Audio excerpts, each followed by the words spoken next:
fraco, com teu poder. Rasga o céu, ó meu Pai, sopra hoje aqui. Vem Espírito Santo, vem. Nós já estamos com o Murilo aqui, graças a Deus, deu certo. Tá ouvindo bem, Murilo? Certinho. Beleza. Ave Maria, cheia de graça, o Senhor é convosco. Bendita sois vós entre as mulheres. Bendito é o fruto do vosso ventre, Jesus. Santa Maria, Mãe de Deus, rogai por nós, os pecadores, agora e na hora de nossa morte. Amém. Em nome do Pai, do Filho e do Espírito Santo.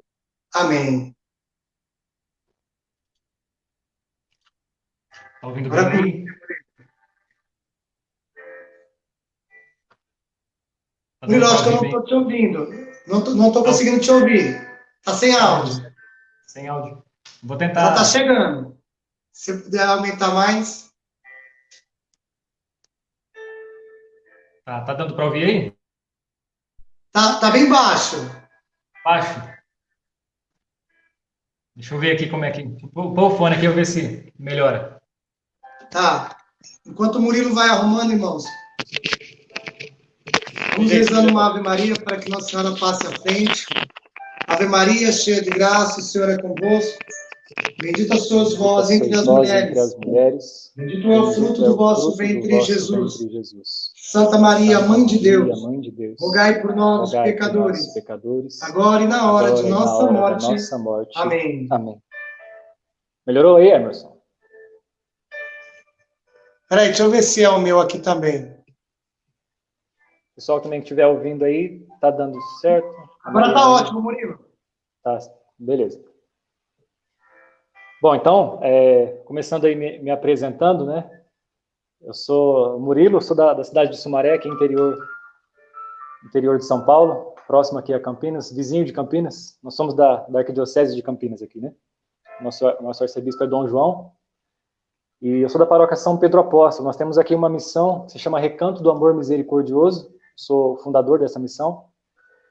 E nós já vamos completar aí de apostolado 4 anos. Nós temos um trabalho de educação, né, voltado a crianças e jovens, e também um acompanhamento com os seus familiares, num aperfeiçoamento, né, numa aquisição e aperfeiçoamento de virtudes.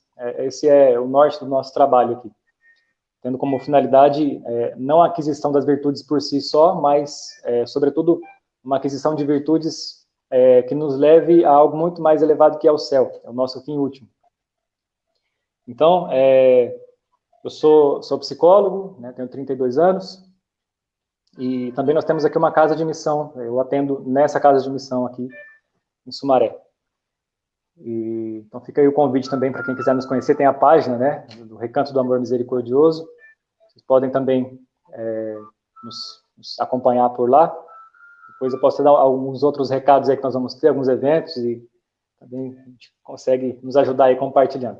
Mas é uma alegria, né, poder estar aqui com vocês, o Emerson, né, o convite que ele fez, agradeço muito, né, toda a comunidade Glórias de Maria, na pessoa do Emerson, o fundador, por esse convite. É sempre muito bom estar com vocês. Eu aprendo muito, né, aprendo muito com vocês, aprendo muito com o Emerson, né, com a sua família, Emerson, né, sobretudo, e com todo o pessoal aí. Tenho amigos aí, né, próximo aí também em São Paulo. É sempre muito bom. Eu já tive aí uma vez uma formação, né, com vocês, sobre virtudes, inclusive, e foi uma alegria, e é sempre, né, de novo, estou repetindo aqui, porque de fato é verdadeiro, né, o sentimento de poder rezar junto com vocês. E hoje nós vamos partilhar aqui, né, vamos rezar um pouco com a passagem de Jeremias. Queria que vocês abrissem a Bíblia de vocês aí, no livro de Jeremias, profeta Jeremias, no capítulo 17. Um capítulo muito, muito profundo, muito interessante. Nós vamos tirar aí alguns versículos dele. E vamos começar ali do versículo 7 do livro de Jeremias. Tá bem? Então, livro de Jeremias, no capítulo 17, a partir do versículo 7. O profeta começa dizendo assim: Bendito o homem que deposita a confiança no Senhor, e cuja esperança é o Senhor. Assemelha-se à árvore plantada perto da água, que estende as raízes para o arroio. Se vier o calor, ele não temerá, e sua folhagem continuará verdejante. Não a inquieta a seca de um ano, pois ela continua a produzir frutos. Nada mais ardiloso e irremediavelmente mal que o coração. Quem o poderá compreender? Eu, porém, que sou o Senhor, sondo os corações e escruto os rins, a fim de recompensar a cada um, segundo o seu comportamento e os frutos de suas ações. Qual perdiz a chocar ovos que não pôs, tal é aquele que pela fraude se enriqueceu. Em meio à vida, precisa deixá-los. Demonstra, pelo seu fim, ser insensato. Palavra do Senhor. Graças a Deus.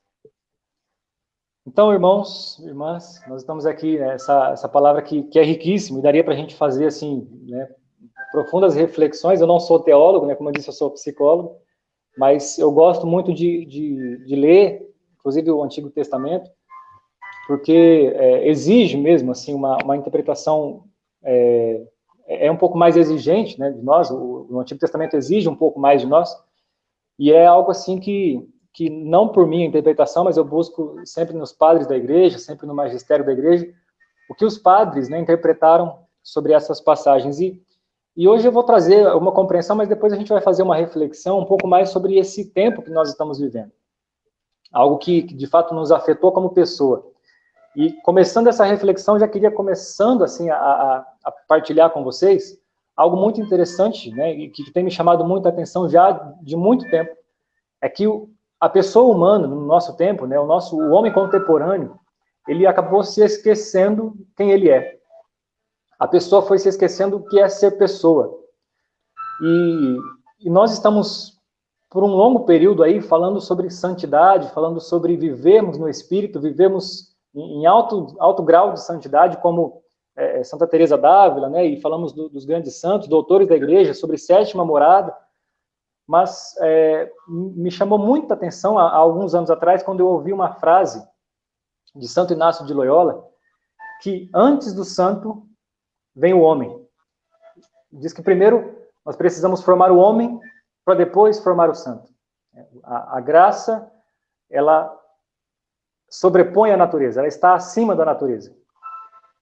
E nós não vamos trabalhando aquilo que está de humano em nós, as nossas humanidades. E aqui eu não falo de questões psicológicas, não. Eu falo da questão completa do homem, o homem integral, o homem inteiro.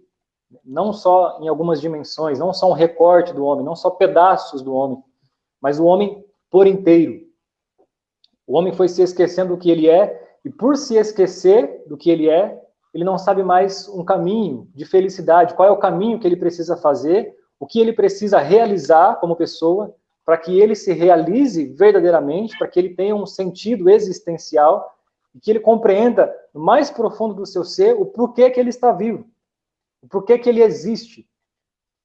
Mas isso só é possível se ele começa, então, numa compreensão assim profunda, que muitos aí fizeram até antes do cristianismo. Os gregos faziam isso antes aí, né, sobre essas perguntas fundamentais que nós precisamos fazer hoje e sempre. O que é o homem? Quem é o homem? De onde nós viemos? Para onde nós vamos? São as perguntas eternas que sempre vai estar nos incomodando e deve nos incomodar. Uma vez que nós nos afastamos desses questionamentos, nós vamos perdendo essa capacidade que nós temos de encontrar essa verdade. Nós podemos encontrar o que nós somos. E quando começa aí o profeta dizendo, bendito o homem que deposita a confiança no Senhor e cuja a esperança é o Senhor, nós precisamos compreender o sentido aí dessas palavras, né? O que é a confiança? A confiança é algo que eu deposito em alguém que tem credibilidade.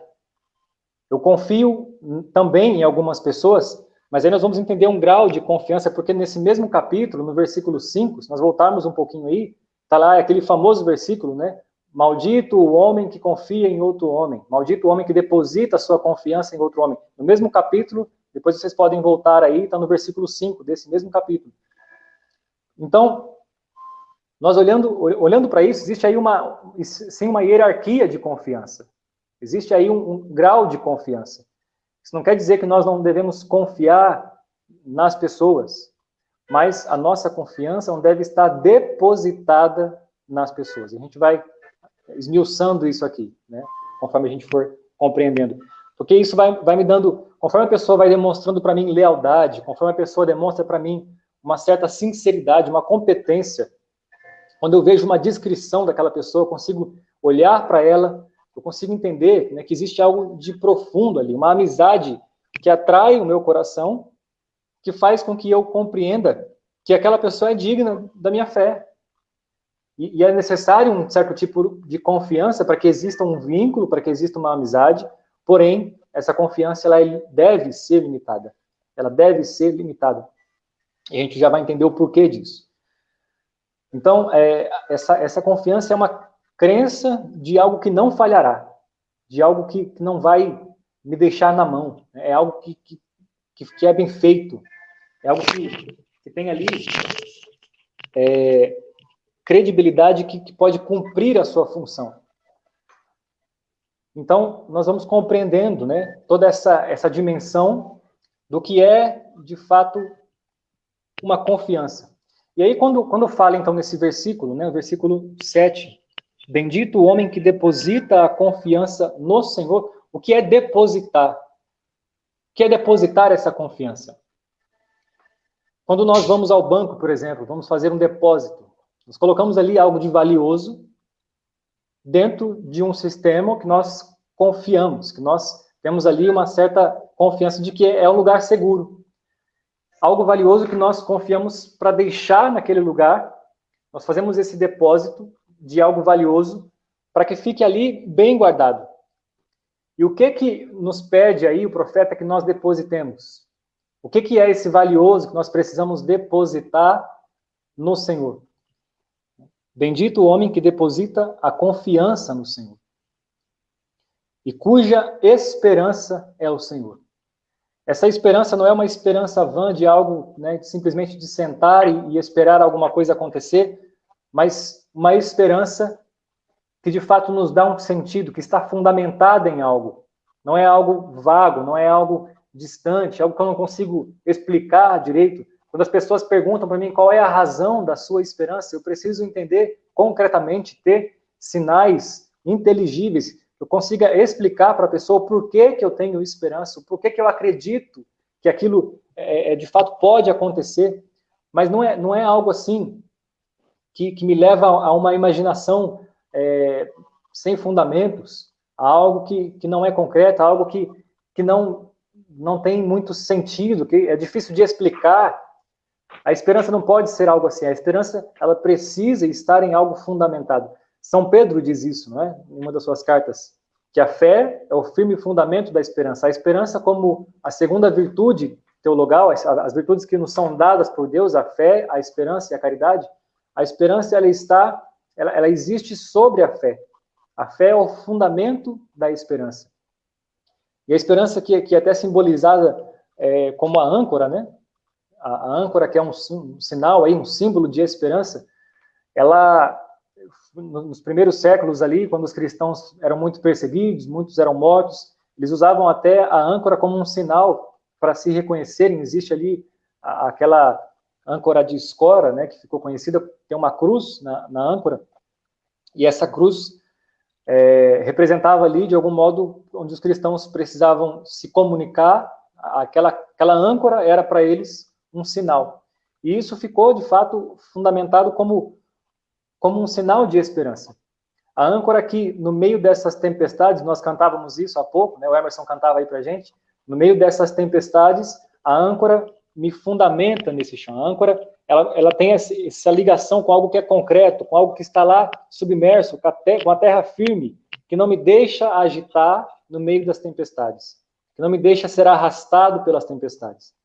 Então, a esperança também tem essa função.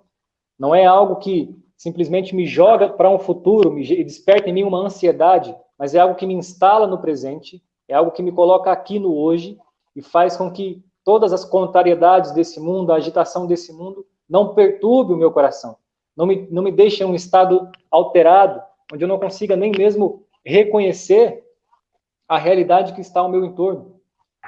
Por isso é importante demais compreender esse versículo 7. Bendito o homem que deposita a confiança no Senhor e cuja esperança é o Senhor.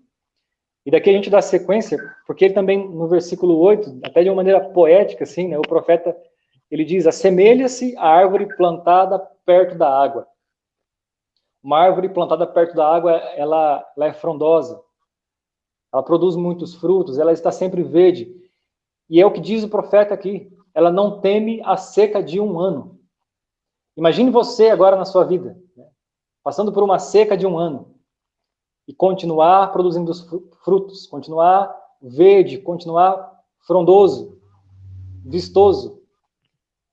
E isso não só como uma árvore que está bela por fora, mas que é uma árvore saudável, que produz frutos saudáveis. Essa é a árvore que está plantada, essa é a pessoa que está plantada próximo a essa água, né? E ele diz aqui que estende as raízes para o arroio. O arroio é onde são essas águas que estão próximas ali, né? As águas que são correntes. Esse é o arroio onde as raízes vão buscando essa água, vão buscando se alimentar, se nutrir, para que ela possa, então, se manter viva e para que ela possa também produzir os seus frutos de maneira saudável, para que ela possa alimentar as outras pessoas. E aí, é o que diz aqui, né? Se vier o calor, ela não temerá. Eu queria que vocês já fizessem algumas reflexões sobre isso. Como é que está o seu coração? Como é que está aí a sua vida no meio dessas agitações todas? No meio de tudo isso que tem acontecido?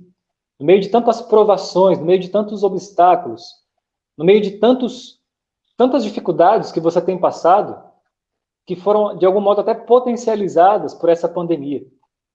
Como é que ficou o seu coração nesse meio? Está agitado? Tem produzido frutos? Porque a gente vai falar disso um pouco mais à frente, mas eu queria já abrir aqui um pouco a cortina para ver o que a gente vai observar lá na frente, né?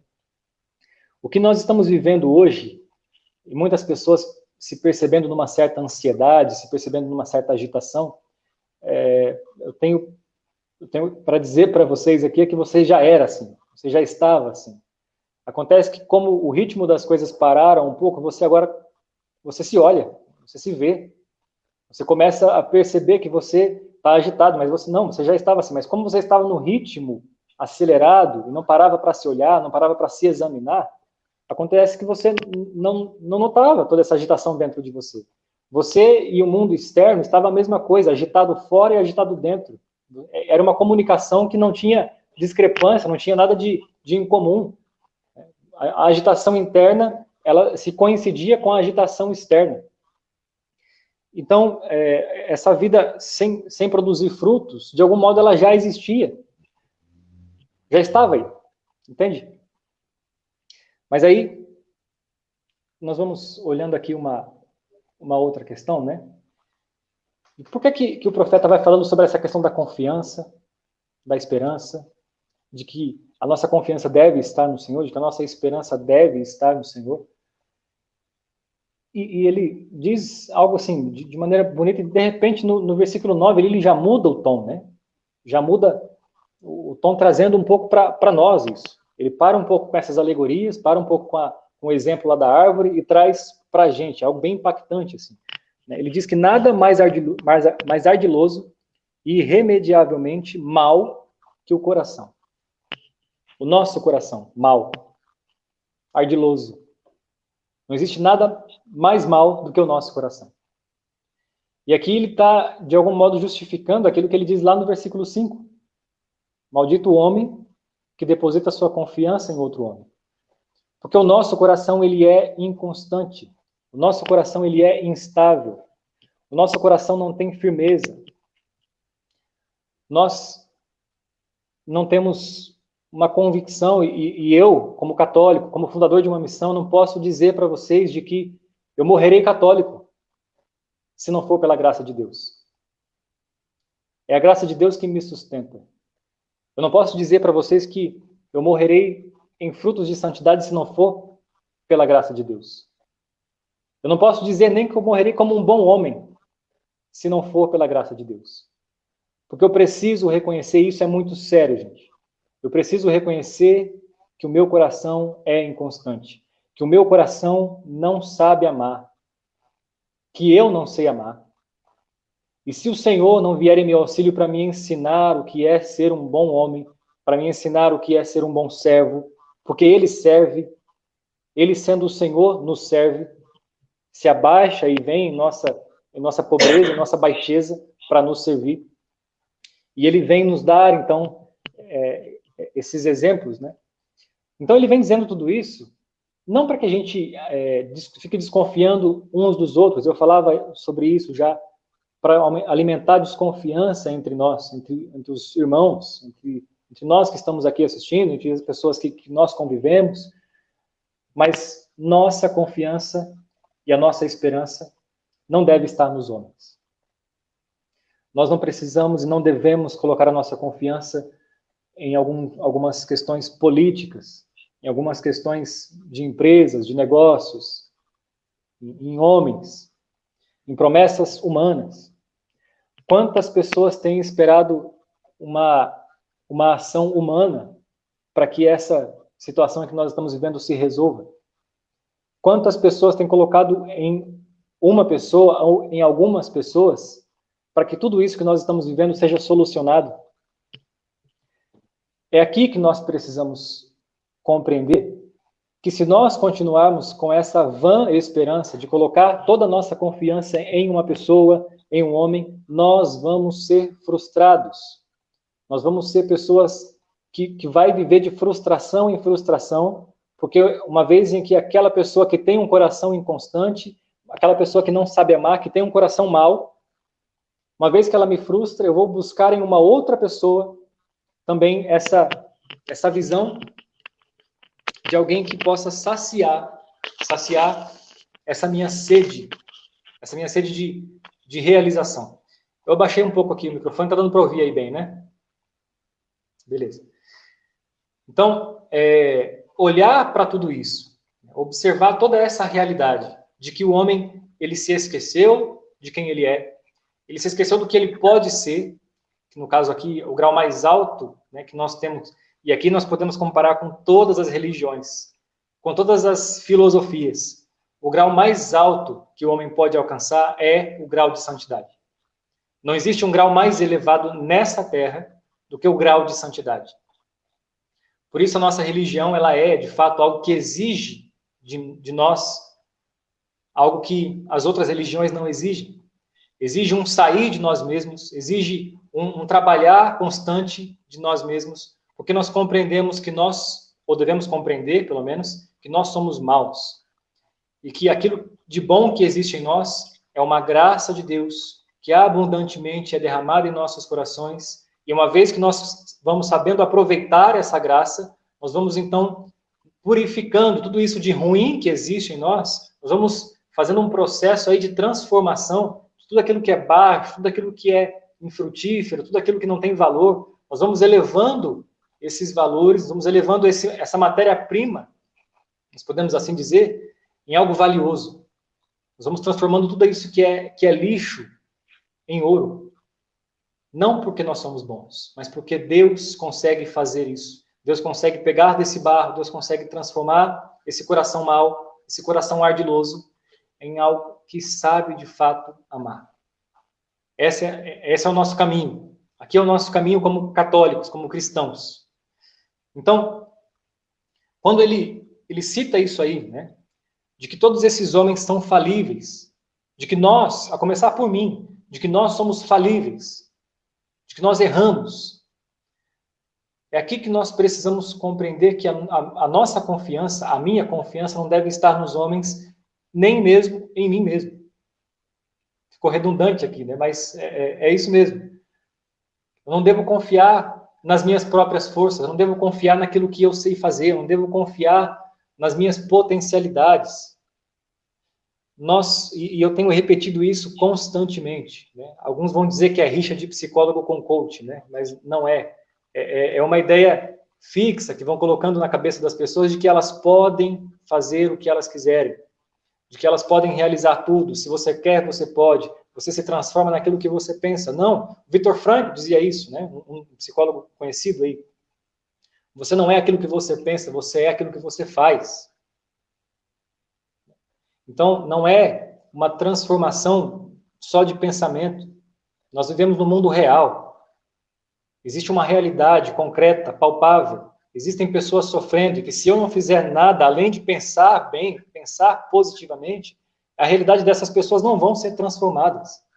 A minha realidade não vai ser transformada. Por isso, São Paulo mesmo diz isso, né? E quando eu completo, né, sempre com essa passagem de São Paulo, de que nós sim podemos tudo, mas naquele que nos fortalece. Sozinho não dá. Sozinho eu não consigo realizar nada. E aí me faz esse alerta, né? Que não existe nada mais ardiloso e mal que o coração humano. Quem poderá compreender? Quem poderá compreender esse coração? Porque nem mesmo nós compreendemos o nosso coração. Existe uma luta muito grande dentro de nós. Um conflito monstruoso entre aquilo que eu quero fazer e aquilo que eu sou. Entre aquilo que eu devo ser e aquilo que eu sou. E esse conflito, de fato, nos demonstra uma coisa. De que nós estamos vivos.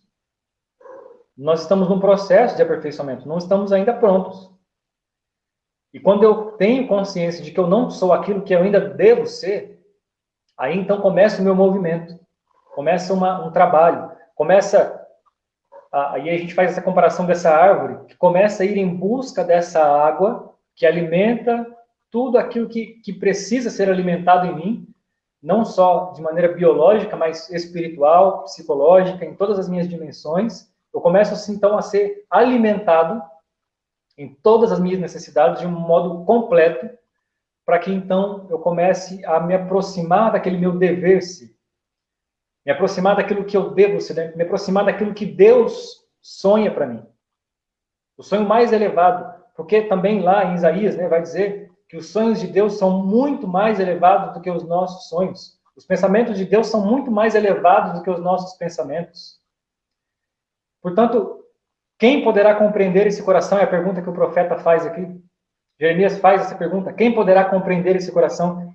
E o nosso Senhor responde, né, pelo próprio profeta, também com uma beleza muito grande, né? E ele diz assim: eu, porém, que sou o Senhor, sondo os corações e escruto os rins, a fim de recompensar a cada um segundo o seu comportamento e os frutos de suas ações. Portanto, aqueles que hoje, em meio a toda essa incerteza que nós estamos vivendo, aqueles que conseguem manter a sua confiança, aqueles que conseguem se manter em paz, a paz é um fruto do Espírito. Percebam que você hoje só está colhendo aquilo que você plantou anteriormente. Se o seu coração não se agitou em meio a toda essa algazarra que nós estamos vivendo, todo esse mar agitado, isso é um fruto de algo que você já plantou anteriormente. Percebem isso? De que a paz é um fruto do Espírito que já foi plantado. Aqueles que não buscaram anteriormente, e aqui nós vamos percebendo a misericórdia de Deus, como Deus foi nos alertando: se preparem, porque haverão tempos difíceis.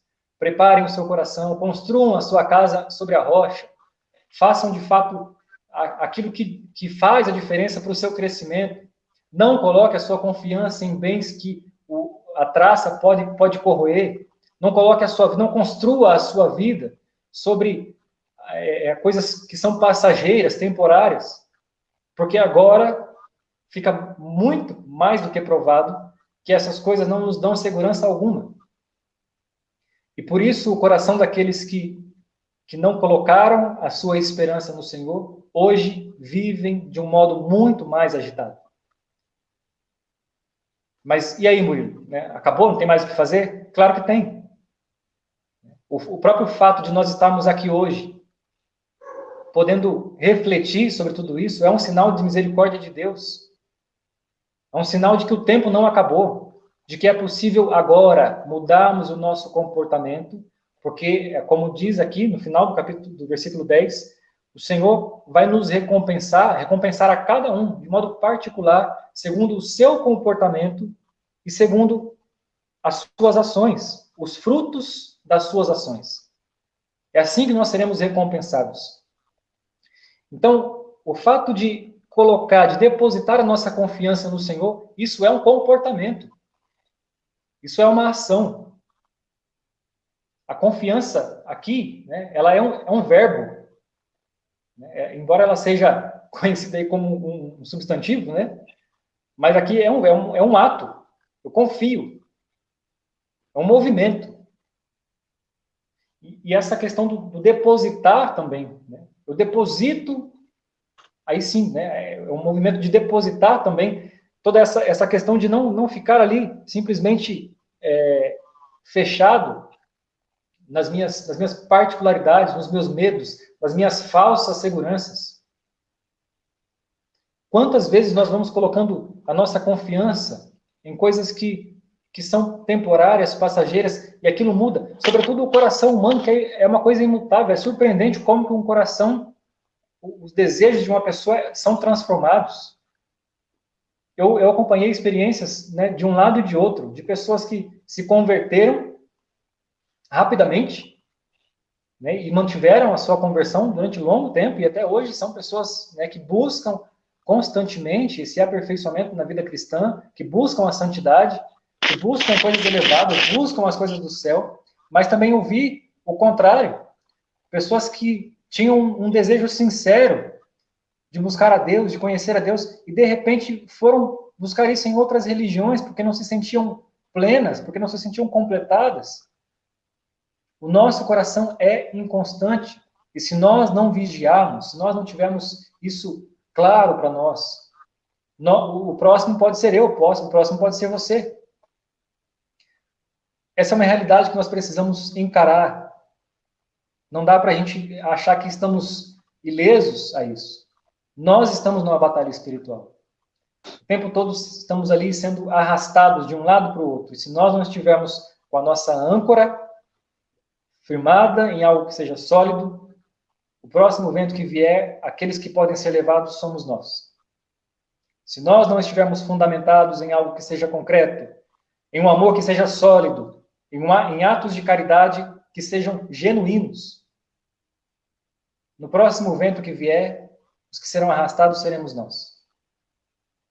Essa é uma realidade que nós precisamos começar a enfrentar, porque quando ele diz ali, no versículo 11, para a gente já encerrar essa meditação sobre essa palavra, qual perdiz choca ovos que não pôs?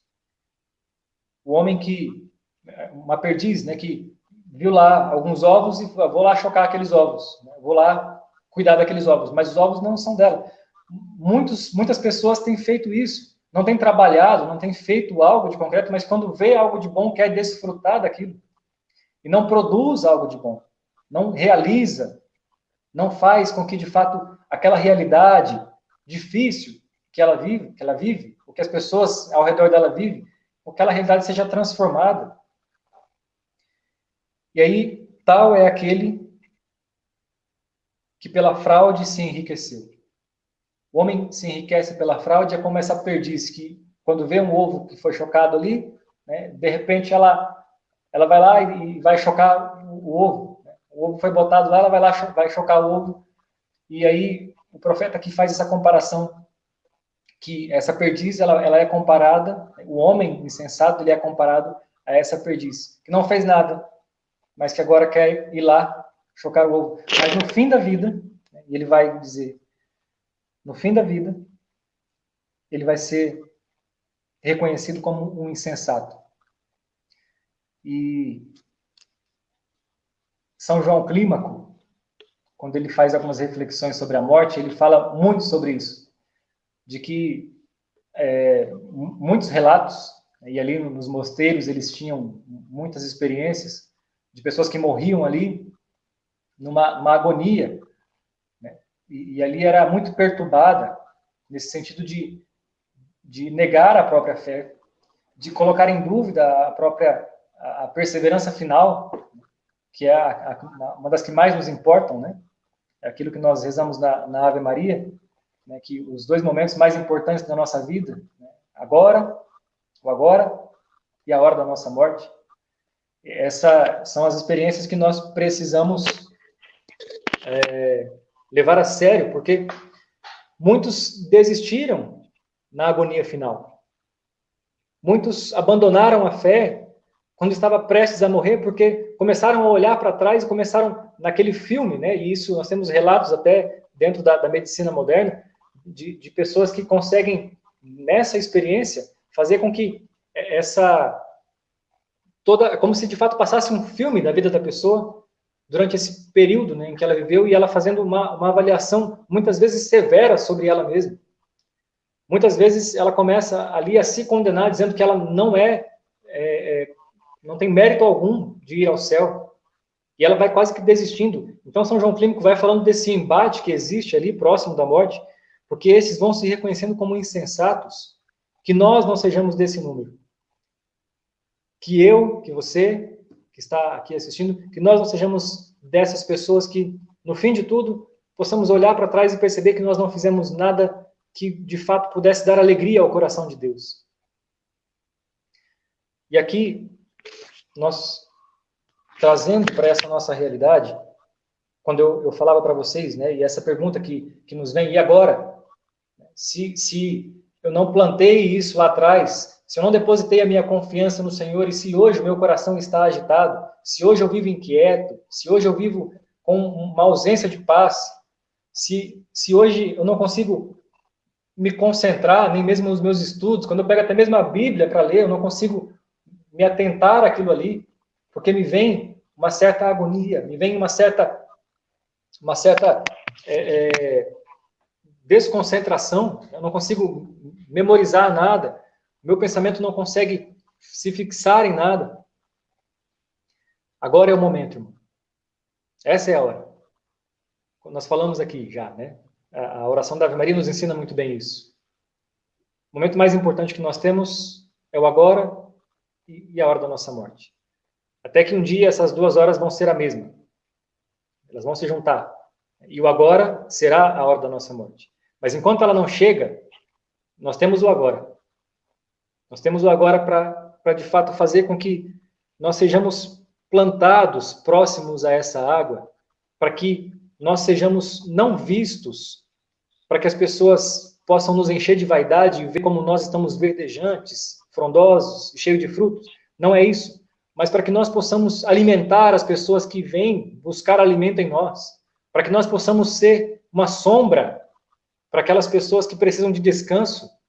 Quantas pessoas estão caminhando e estão desesperadas e estão sem rumo e não conseguem enxergar, e quando elas conseguem enxergar alguém que está em paz em meio a tudo isso, elas conseguem de fato se achegar, elas conseguem de fato, e nós, aqui no nosso carisma, nós falamos isso, né?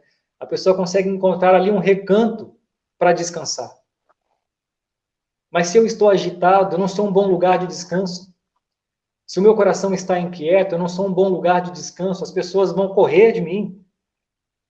As pessoas não vão encontrar, de fato, e nós podemos fazer essa experiência. Você pode fazer essa experiência de como é bom estar perto de pessoas que nos transmite essa segurança.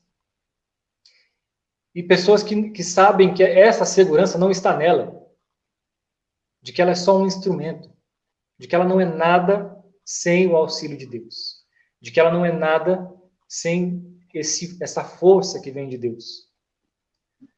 E se nós estamos aqui partilhando sobre essas questões de que a nossa confiança deve estar no nome do Senhor, de que a nossa confiança deve estar, a nossa esperança deve ser o Senhor, o que nós precisamos hoje, imediatamente, fazer é mudar esse nosso comportamento. De parar de confiar seja nos políticos, seja nas pessoas, mas confiar em Deus. De entender que há algo a ser feito. Não estou dizendo aqui que nós precisamos ser irresponsáveis, de que nós não devemos nos colocar também em meios onde nós podemos ali agir, mas a nossa confiança não deve estar nos homens. E o primeiro de que eu devo desconfiar é de mim mesmo. A primeira pessoa que eu devo desconfiar é de mim mesmo. São Francisco de Sales repete isso inúmeras vezes nos seus livros, né? Sobretudo no livro da Filoteia, Introdução à Vida Devota, ele fala isso. Para aumentar a nossa confiança em Deus, o primeiro passo é desconfiar de nós mesmos. O primeiro passo que nós precisamos realizar para ter uma confiança sincera em Deus, concreta, onde as pessoas consigam enxergar que de fato não é uma confiança de algo que restou. Né? O próprio Senhor vai dizer isso, né? Bem-aventurados os pobres de espírito. Bem-aventurados, alegres, felizes os pobres de espírito. Porque nós nos reconhecendo pobres, nós nos reconhecendo que não temos nada, de fato nós vamos entender que só uma coisa nos resta. E essa coisa que nos resta é a única coisa que nos importa. É a única coisa necessária. Aquilo que os padres da igreja diziam, né? O único necessário. Mas quando eu quero acumular riquezas, quando eu quero acumular segurança, quando eu quero criar à minha volta uma redoma e estar dentro dela intacto aos males desse mundo, eu vou percebendo cada vez mais a minha fragilidade. E cada vez mais eu vou me desesperando. Cada vez mais eu vou criando fantasias, ilusões, que chega a acúmulos inimagináveis. Que é difícil até a gente compreender como aquela pessoa chegou àquele ponto. De um desespero tal, de pessoas ricas, materialmente falando, que vivem em condomínios luxuosos, cercados de segurança, que andam rodeados de segurança, mas que vivem inseguros, que vivem inquietos, porque colocaram a sua confiança em um lugar errado. Pessoas que, diante de uma realidade como essa, onde o dinheiro já não vale muita coisa, porque percebe que aquela passagem de Jesus quase que se refere a ela, naquele homem que juntou e colocou tudo no celeiro para que pudesse depois ter uma vida tranquila, e o próprio Senhor diz para ele: louco, ainda hoje eu pedirei conta da sua vida. E de que vai valer tudo isso? Portanto, eu encerro aqui com uma outra passagem que o pessoal até passou para a gente, mas só um trecho, né?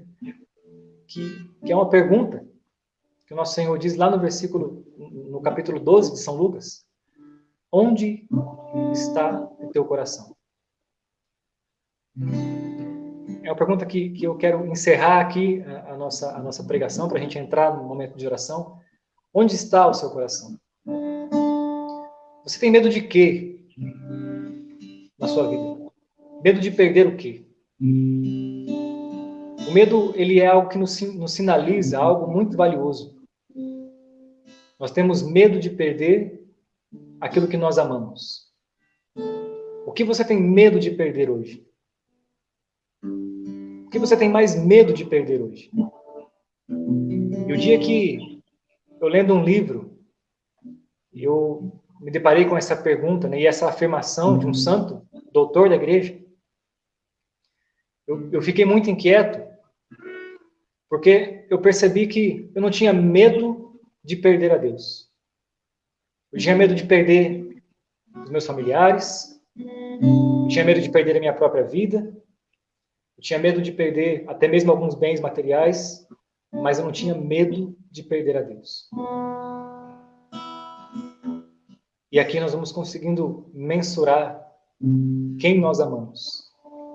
Onde está o nosso coração? Onde está a nossa confiança? Onde está o nosso tesouro? Porque o reino dos céus é comparado a um homem que, encontrando um tesouro valioso num terreno, volta para casa, vende tudo para comprar aquele terreno. para ficar com aquele tesouro? E onde está a nossa confiança? Onde está o nosso coração? Que essa pergunta possa, de fato, incomodar o nosso coração nessa noite, para que, não só no incômodo que não produz fruto algum, mas, muito pelo contrário, que esse questionamento possa ordenar as coisas dentro de nós. Possa ordenar aquilo que está desordenado no nosso coração. Que eu possa colocar as coisas numa hierarquia correta, de que primeiro que eu devo temer a perder é o amor eterno de Deus. Aquilo que me sustenta. O único que acredita que eu posso ser melhor. Sem eu dar, assim, sinal nenhum. Às vezes as minhas ações são contrárias. Às vezes o Senhor vai insistindo, vai dizendo coisas, olha, um monte de vida, se converta.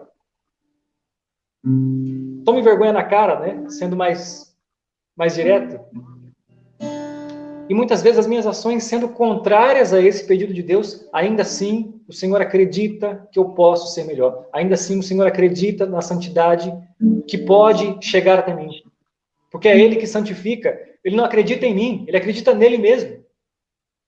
Ele não acredita nos meus sinais. Ele não acredita nas minhas ações. Ele acredita nele mesmo. Porque o meu coração é inconstante. Mas eu preciso ter os meus propósitos. Eu preciso me esforçar. Eu preciso olhar com sinceridade para mim mesmo e responder a essa pergunta. Aonde está o meu coração? Onde está o meu tesouro? Porque o Senhor afirma isso. Aonde está o teu coração? Aí está o teu tesouro. Que o Senhor possa nos ajudar a colocar as coisas em ordem. Porque sozinhos também a gente não consegue. Percebam que a gente não consegue fazer nada sozinho. Somos servos inúteis. O Senhor nos dá a graça, o Senhor nos forma, o Senhor dá tudo pra gente. A gente precisa saber, ter maturidade para escolher bem. Maturidade para escolher bem. Sejamos, então, não como essas pessoas insensatas que vivem de fraudes, que vivem se enganando, que vivem enganando os outros, mas sejamos sinceros, verdadeiros, no desejo de sermos melhores, mesmo que a gente caia, mesmo que a gente erre, mesmo que a gente vá se machucando nesse caminho, mas que a gente não desista. Que não desistamos da santidade. Que não desistamos de encontrar, de fato, esse tesouro valioso que, de fato, vale a pena deixar tudo para ficarmos somente com aquilo que nos é necessário. Que sejamos pobres de tudo para ficar somente com aquele que é a nossa riqueza. Só o Senhor é a nossa riqueza. Só o Senhor é a nossa esperança. É o Senhor que nos dá o fundamento necessário para vivermos bem aqui neste mundo. E assim encontrarmos aquilo que nos interessa, a felicidade eterna, a bem-aventurança eterna.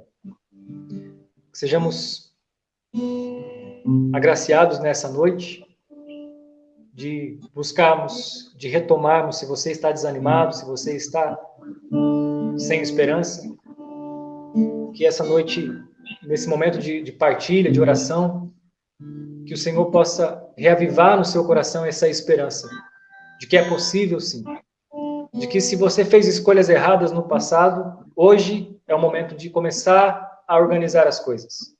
Se você colocou a sua confiança em pessoas no passado, hoje é o momento de colocar a confiança em quem de fato merece a sua confiança, de quem deu provas concretas de que merece a sua confiança.